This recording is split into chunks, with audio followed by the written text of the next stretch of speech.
तो आपका स्वागत है मेरा यूट्यूब चैनल। मैं आपसे तमर। हम इस वीडियो में हम सीबीई वर्कशीट 24-25 का जो आया है वो वर्कशीट 9 लेकर के उपस्थित हूँ। 9, 10, 11, 12 इसमें हम चर्चा करेंगे। वीक नंबर 6 का ये क्लास 9th का इंग्लिश का है। आपको जो कंटेंट दिए गए हैं उसको एक बार आपको पढ़ना जरूर है। देखिए, spring also known as spring time is one of the 4 temperate season succeeding winter proceeding समर। There are various technical definition of spring, but local usage of term varies according to local climate and customs. When it is spring in the northern hemisphere, it is autumn in the southern hemisphere and vice versa. During early spring, the axis of earth is increasing its tilt relative to sun, and the length of daylight rapidly increase for the relevant hemisphere. The hemisphere begins to warm significantly, causing new plant growth to spring for giving the seasons its name.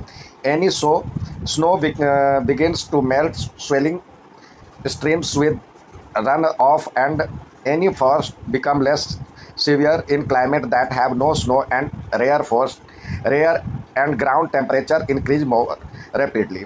While spring is a result of a warmth caused by the changing orientation of the Earth's axis relative to Sun, the weather in many parts of the world is affected by other less predictable events. The rainfall in spring follows trend more related to longer cycles such as the solar cycle or event created by ocean current and ocean temperature, for example El Nino effect and southern oscillation index.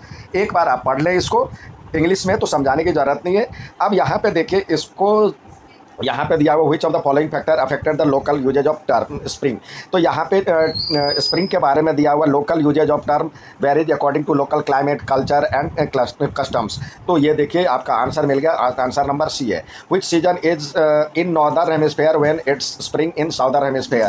तो यहाँ पे देखिए लिखा हुआ है it is autumn in southern hemisphere. तो autumn के बारे पे आप टिक लगाएंगे। अगला है what gives spring season it's name. तो ये दिया हुआ है जो कि स्प्रिंग सीजन में यहाँ पे कह रहा है जो कि new plant growth to spring forth giving the seasons its name. तो new plant growth causes by the warmth, ये सी हो गया। Which of the following less predictable events even affect the weather in many parts of the world? यहाँ पे आपको लिखा हुआ देखिए, while spring is a result of the warmth caused by changing orientation of Earth's axis relative to sun, the weather in many parts of the world is affected by other less predictable. तो weather in many parts of the world यहाँ पे लिखेंगे ये किसके कारण है? Axis changing orientation of earth's axis. तो यहाँ पे लिखा हुआ है changing orientation of earth axis. तो इस तरह से आप इसको करेंगे। अब आइए नेक्स्ट वर्कशीट की तरफ चले। यहाँ पे आपको एक फिगर दिया मतलब ये एक आपको विज्ञापन दिया हुआ है, उसको देख करके आपको आंसर देना है। तो यहाँ पे कह रहा है देखिए, which of the following traditional Indian therapy mention in the poster. ये किस चीज़ को दर्शा रहा है? तो ये देखिए यहाँ पे दिया हुआ है यहाँ पे लिखा हुआ है योगा एंड आयुर्वेद। तो योगा एंड आयुर्वेद पे टिक लगाएंगे। दूसरा है what is the primary focus of national strategy and road map of medical and wellness travel. तो इसका मेन क्या है? तो फोकस ऑन ट्रेडिशनल थेरेपी। तो यहाँ पे देखिए प्रोमोटिंग ट्रेडिशनल थेरेपीज पे टिक लगाएंगे। How does promoting yoga and Ayurveda affect India's medical and wellness travel sector. तो ये क्या है? इसमें हम करेंगे it could lead the to focus on modern therapies। तो यहाँ पे लिखा हुआ है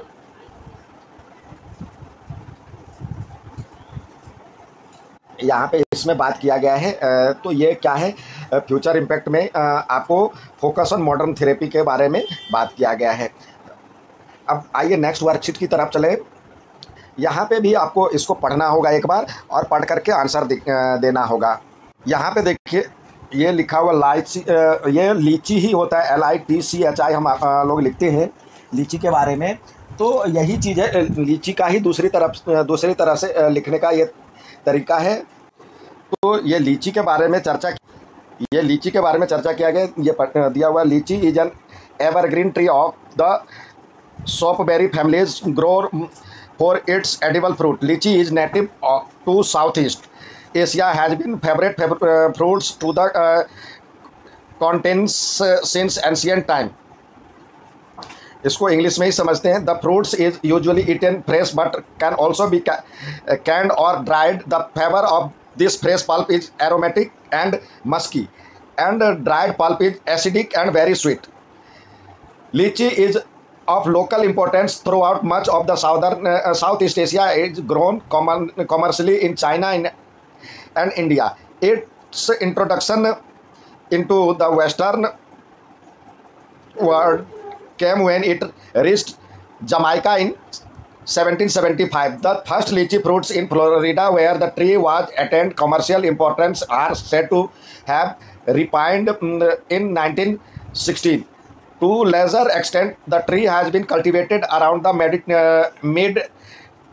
Mediterranean in South Africa and in Hawaii. The lychee tree develops a compact crown to foliage that is bright green year around. The leaves are composed for 2 or 4 pairs of elliptic to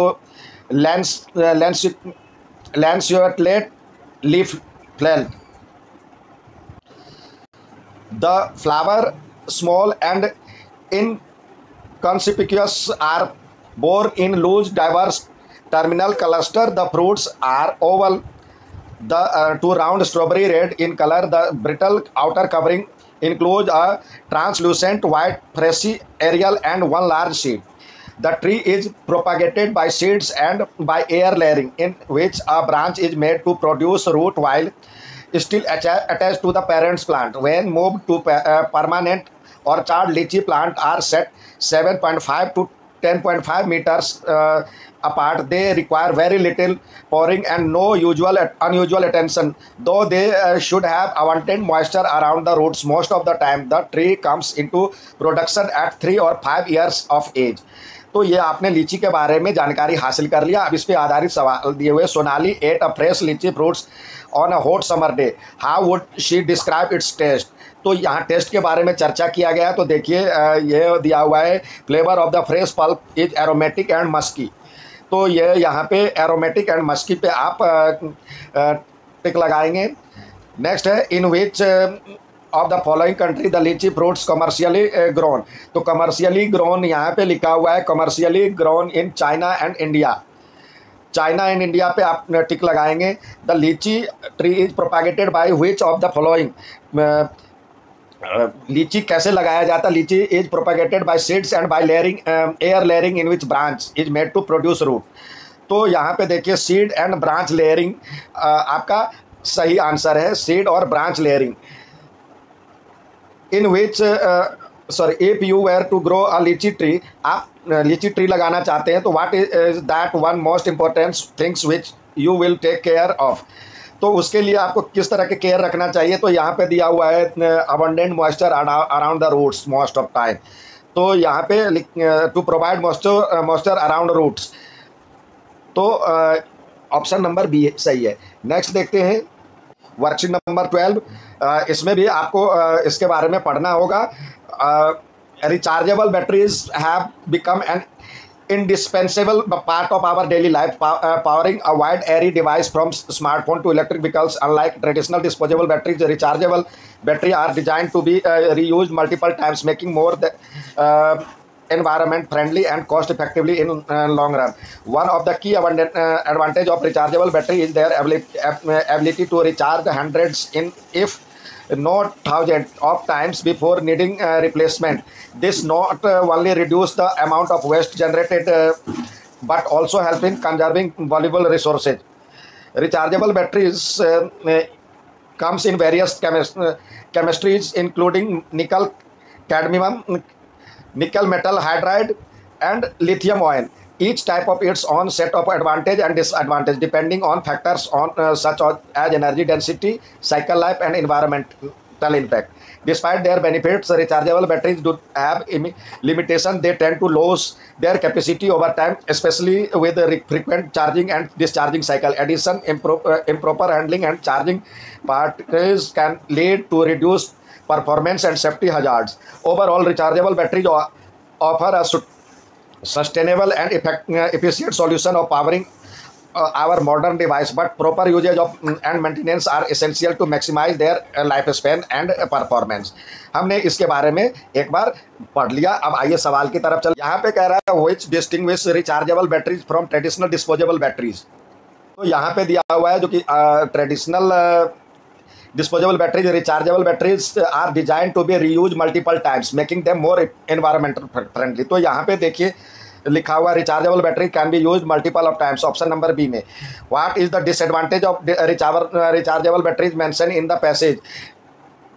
तो यहाँ पे दिया what is the advantage of rechargeable batteries mention in the passage. तो यहाँ पे rechargeable batteries का disadvantage यानी limitation की बात किया गया है। तो ये दिया हुआ they tend to lose their capacity over time. तो ये ऑप्शन नंबर सी सही है। What does the passage emphasise as essential और मैक्सिमाइज द लाइफ स्पैन और परफॉर्मेंस ऑफ रिचार्जेबल बैटरीज। यहाँ पे लिखा हुआ है but proper usages and maintenance are essential to maximise their life span and performance. तो यहाँ पे आपको ऑप्शन नंबर डी में मिल रहा है। तो उम्मीद है समझ में आया होगा। अच्छा लगे तो आप लाइक और शेयर जरूर करें। धन्यवाद।